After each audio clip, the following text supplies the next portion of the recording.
दावा किया बीजेपी इस बार 350 से ज्यादा सीटें जीतेगी। योगी के इस दावे के पीछे उनकी 4.5 साल की मेहनत है, जिसका आज रिपोर्ट कार्ड उन्होंने पेश किया। यूपी के सीएम योगी आदित्यनाथ ने जो कहा था वो सब कुछ क्या उन्होंने कर दिखाया, देखिए ये रिपोर्ट।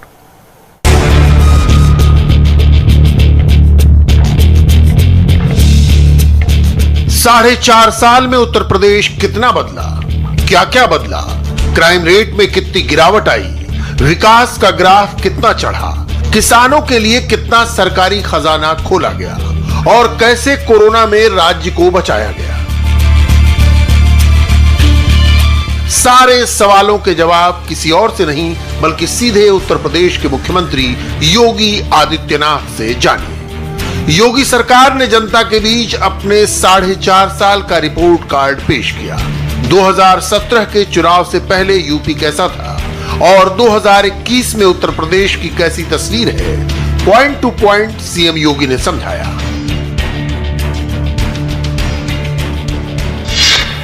लोक कल्याण संकल्प पत्र के सभी घोषणाओं को सरकार ने पूरा किया है। मैं चाहूंगा कि हमारा विपक्ष के मित्र पढ़ने की आदत अगर होती, हमारे लोक कल्याण संकल्प पत्र में बैठ करके हमारे जो प्रशिक्षण शिविर लगते थे उसमें आकर कुछ सीख लेते, कुछ सद्बुद्धि आती, प्रदेश के बारे में एक सोच पैदा होती। एक वायदों को जो भारतीय जनता पार्टी ने 2017 में किया था, सरकार ने उसे पूरा किया है। 2022 में उत्तर प्रदेश विधानसभा के चुनाव आएंगे, भारतीय जनता पार्टी 350 सीट पाकर के फिर से भारी बहुमत के साथ सरकार बनाएगी, कोई संदेह इसमें नहीं होना चाहिए। योगी आदित्यनाथ को अपने फैसलों, अपने कार्यकाल में हुए कामों पर इतना भरोसा है कि वो सार्वजनिक मंच से 350 सीटों का ऐलान कर रहे हैं। 4.5 साल में यूपी में कितना विकास हुआ, मुख्यमंत्री ने इसका बाकायदा रिपोर्ट कार्ड पेश किया। इस रिपोर्ट कार्ड में क्या क्या लिखा गया, उसके एक एक पेज, एक एक पैराग्राफ का विश्लेषण जरूरी है। जब योगी आदित्यनाथ ने मुख्यमंत्री पद की शपथ ली थी, उस वक्त प्रदेश की कानून व्यवस्था बुरी तरह चरमराई हुई थी। आए दिन राज्य में कहीं ना कहीं दंगे की खबर आती थी। आपने देखा होगा, ये वही उत्तर प्रदेश है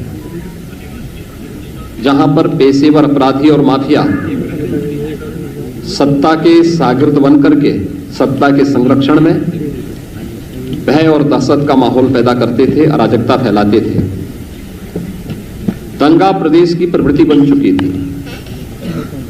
आपने 2012 से 2017 के बीच के इस कालखंड को भी देखा होगा, क्योंकि ज्यादा पुरानी बात मैं नहीं, केवल इससे ठीक पहले का जो कार्यकाल था उसमें देखा होगा कि हर तीसरे चौथे दिन एवरेज एक बड़ा दंगा उत्तर प्रदेश में हुआ है। लेकिन पिछले 4.5 वर्ष के अंदर उत्तर प्रदेश में कोई दंगा नहीं हुआ। अपराधी और माफिया किसी भी जाति, किसी भी मत, किसी भी मजहब, किसी भी क्षेत्र का रहा हो, पूरी शक्ति के साथ कानून के दायरे में से ला करके उसके खिलाफ पूरी शक्ति के साथ कार्रवाई भी की गई। ये वही यूपी था जहां पर अपराधी बेखौफ घूमते थे और पुलिस तमाशबीन बनी हुई थी। और अब ये वही उत्तर प्रदेश है जहां अपराधी पुलिस के डर से खुद ही सरेंडर करने चले आते हैं। इन 4.5 साल में यूपी में कैसे अपराध पर नकेल डाली गई, आंकड़ों से समझिए। योगी सरकार के दौरान माफिया के महलों पर बुलडोजर चला, 1866 करोड़ रुपए की अवैध संपत्ति जब्त की गई। डकैती की वारदात में 70.1% की कमी आई। हत्या के मामलों में 69.3% की कमी हुई। रेप के केस 52% कम हुए। अपहरण के केस में 35.3% की कमी आई। बलवों के केस 33% कम हुए।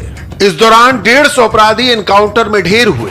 3,427 क्रिमिनल मुठभेड़ में घायल हुए। 44,759 अपराधियों को गैंगस्टर एक्ट में गिरफ्तार किया गया। 11,864 इनामी क्रिमिनल्स को अरेस्ट किया गया उत्तर प्रदेश में कानून व्यवस्था में जो सुधार आया है वो सिर्फ आंकड़ों तक सीमित नहीं है, बल्कि ग्राउंड लेवल पर भी नजर आता है। लेकिन यूपी की एक और इमेज बनी हुई थी, जो भी मुख्यमंत्री की गद्दी पर बैठता था वो अपने लिए आलीशान बंगला जरूर बनवाता था, मगर योगी ने यह रिवाज भी बदल दिया और विपक्ष को सुशासन का अर्थ भी समझाया। प्रदेश के अंदर सुशासन की क्या स्थिति थी? मुख्यमंत्री बनते थे, अपने स्वयं के आवास बनाने के लिए उनमें होड़ लगती थी, सरकारी बंगले गिराए जाते थे, स्वयं के मकान बनाने के लिए और अपने लिए हवेली, बड़ी बड़ी हवेली बनाने के लिए उनमें एक प्रतिस्पर्धा चलती थी। लेकिन ये 4.5 वर्ष प्रदेश के अंदर सुशासन को समर्पित थे, लोक कल्याण संकल्प पत्र के अनुसार सुशासन को समर्पित थे और हम लोगों ने अपने आवास नहीं बल्कि हम लोगों ने प्रदेश के 42 लाख गरीबों के आवास बनाए हैं। 42 लाख गरीबों को एक एक आवास उत्तर प्रदेश के अंदर उपलब्ध करवाया गया। यही तो सुशासन है। मुख्यमंत्री आवास योजना के तहत 1,08,495 घरों का निर्माण हुआ। मुसहर वर्ग, वनटांगिया वर्ग और कुष्ठ रोग से प्रभावित परिवारों को 50,602 आवास मिले। वरासूत अभियान के जरिए जमीन से जुड़े 13,52,210 से ज्यादा मामलों का निपटारा किया गया। पिछले 15 साल से यूपी से नौकरी और रोजगार के लिए पलायन बहुत हो रहा था। ऐसे में योगी सरकार के सामने युवाओं को नौकरी, रोजगार देना बहुत बड़ा चैलेंज था। इस चुनौती में योगी सरकार कितनी खरी उतरी? जवाब सीधे मुख्यमंत्री से। प्रदेश के अंदर पारदर्शी भर्ती की प्रक्रिया को आगे बढ़ाया। 4.5 लाख नौजवानों को प्रदेश के अंदर सरकारी नौकरी दी गई। किसी भी नौकरी में किसी प्रकार का कोई भेदभाव नहीं, चेहरा देख करके नहीं, प्रदेश के अंदर योग्यता के आधार पर रिजर्वेशन के नियमों का पालन करते हुए प्रदेश के हर नौजवान को उसका हक देने का कार्य प्रदेश के अंदर किया गया था। ये सभी नियुक्तियां वर्षों से लंबित थी, वर्षों से लंबित थी, क्योंकि पारदर्शिता का अभाव था, ईमानदारी का अभाव पिछली सरकारों में था और उन कार्यक्रमों को सफलतापूर्वक हमारी सरकार ने आगे बढ़ाया था। नहीं तो भर्ती निकलती थी और परिवार के अलग अलग सदस्य, खानदान, पूरा खानदान वसूली के लिए प्रदेश में निकल पड़ता था। 4.5 वर्ष के अंदर आपने देखा होगा, एक भी भर्ती में कहीं कोई दलाली नहीं, कहीं किसी प्रकार का कोई लेन देन नहीं, पूरी ईमानदारी, पूरी पारदर्शिता के साथ जब कार्यक्रम हुआ तो माननीय न्यायालय को भी किसी भी भर्ती में स्थगन आदेश नहीं देना पड़ा और पूरी पारदर्शिता के साथ 4.5 लाख नौजवानों को नौकरी दी गई। 4.5 साल में 4.5 लाख युवाओं को सरकारी नौकरी मिली। 3.5 लाख युवाओं को संविदा पर सरकारी नियुक्ति मिली। 2.16 हजार करोड़ का लोन देकर 2 करोड़ लोगों को रोजगार दिया गया। एक जनपद एक उत्पाद योजना से 25 लाख लोगों को रोजगार मिला। योगी सरकार में युवाओं को रोजगार मिला तो आस्था को सम्मान। यह हमारा सौभाग्य है। अयोध्या में मर्यादा पुरुषोत्तम भगवान श्री राम के भव्य मंदिर के निर्माण का कार्य हमारी सरकार के समय में आदरणीय प्रधानमंत्री जी के मार्गदर्शन में प्रारंभ हो चुका है। लोग हम पे आरोप लगाते थे कि आप लोग हमेशा बोलते हैं कि रामलला हम आएंगे, मंदिर वहीं बनाएंगे, और पत्रकार मित्रगण उस समय हम पे चुटकी लेते थे, लेकिन आप तिथि नहीं बताएंगे।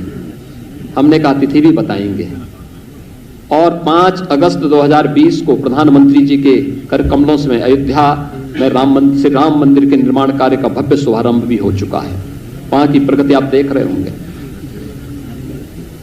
काशी विश्वनाथ धाम, चित्रकूट धाम, विंध्यवासिनी धाम, ब्रज क्षेत्र के विकास की जो एक नई तस्वीर सामने आ रही है, नेमिस, सुखतीर्थ, बौद्ध पर्यटन स्थलों के विकास की योजना, या फिर प्रदेश के अंदर मुख्यमंत्री पर्यटन संवर्धन योजना के अंतर्गत हर विधानसभा क्षेत्र के पर्यटन केंद्रों की आस्था के केंद्रों के विकास की एक व्यवस्थित योजना को आगे बढ़ाने का कार्यक्रम, यह आस्था का सम्मान है। योगी सरकार के रिपोर्ट कार्ड में हर विभाग, हर सवाल का आंकड़ों के साथ जवाब दिया गया है।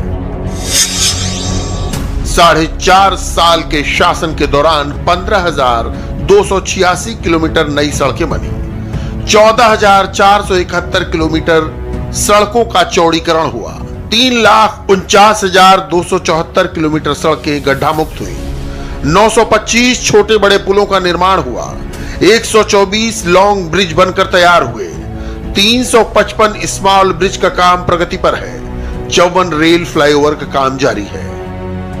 योगी सरकार में गांव को शहरों से जोड़ा गया, शहरों को दुनिया से जोड़ने का काम भी लगातार जारी है।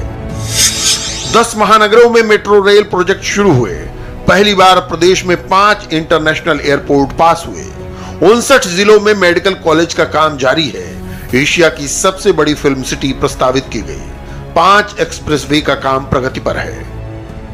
योगी सरकार को घेरने के लिए किसान आंदोलन का राजनीतिक सहारा लिया गया, लखनऊ को दिल्ली जैसे घेरने का ऐलान तक हुआ। योगी सरकार की छवि किसान विरोधी बनाने की साजिश रची गई, लेकिन सारे प्लान नाकाम रहे, क्योंकि योगी सरकार में किसानों को जितना फायदा मिला उतना पिछली किसी सरकार में नहीं मिला। 4.5 वर्ष के अंदर 1,43,000 करोड़ रुपए का गन्ना मूल्य का भुगतान हुआ। 2007 से लेकर 2017 के बीच तमाम चीनी मिलें बेची गई, औने पौने दाम में बेची गई, बंद की गई। किसान के पेट पर लात मारने का कार्य पिछली सरकारों ने किया। किसान आत्महत्या करने के लिए मजबूर हुआ था। हमारी सरकार ने बंद चीनी मिलों को चलाने का काम किया, नई चीनी मिलें लगवाने का कार्य किया। 86 लाख किसानों के कर्ज माफ किए गए, किसानों के 36,000 करोड़ कर्ज माफ हुए, गन्ना किसानों को 1,44 लाख का भुगतान हुआ, एमएसपी में 2 गुना बढ़ोतरी हुई, पीएम निधि से 37,388 करोड़ का भुगतान किया गया, 2,53,98,000 किसानों को भुगतान मिला, किसानों को 2,376 करोड़ की क्षतिपूर्ति दी गई, 45 कृषि उत्पाद मंडियां शुल्क से मुक्त हुई, 220 मंडियों का आधुनिकीकरण हुआ। यूपी में महिला सुरक्षा पर भी विशेष ध्यान दिया गया। योगी के सीएम बनने के बाद सबसे पहले एंटी रोमियो स्क्वाड का गठन हुआ, सिटी बस में कैमरा पिंक पेट्रोलिंग शुरू की गई, मुस्लिम महिलाओं को बगैर महरम हज जाने की सुविधा मिली, बेटियों को स्नातक स्तर तक मुफ्त शिक्षा मिली। उत्तर प्रदेश के मुख्यमंत्री योगी आदित्यनाथ ने आज अपने 4.5 साल की सरकार का लेखा जोखा पेश किया। इस रिपोर्ट कार्ड पे एक एक सवालों का जवाब है कि किस तरह से सरकार ने